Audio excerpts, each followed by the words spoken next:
दर्शक बंधु आज देश और राज्य में सुना और रूपार नुआ मूल्य जारी करा प्रतिदिन सुना और रूपार नुआ मूल्य निर्धारण करा आपण मैंने जदि सुना और रूपा किणवा चाहते तेज भिडियोटी आपंपाई बहुत गुरुत्वपूर्ण अटे कारण ये भिडियो मध्यम आप आज सुना और रूपार सठिक मूल्य केते अच्छी जानीपर तेज केते रही आज सठिक रेट आसतु जाना। आज भारतीय बजार में 24 क्यारेट सुना 1,02,330 टंका रही। सेहीपरि 22 क्यारेट सुना दर 93,800 टंका रही।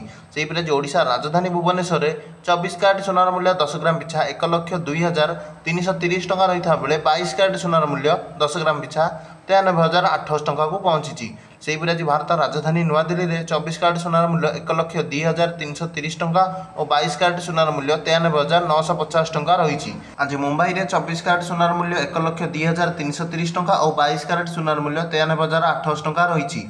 सेहीपरि आज चेन्नई में 24 क्यारेट सुनार मूल्य 10 ग्राम पिछा 1,02,330 टंका और 22 क्यारेट सुनार मूल्य 93,800 टंका रही। सेहीपरि भाव आज कलिकता में 24 क्यारेट सुना 1,02,330 टंका और 22 क्यारेट सुना 93,800 टंका रही। रूपा मूल्य किलो पिछा 1,29,000 टंका होईछि।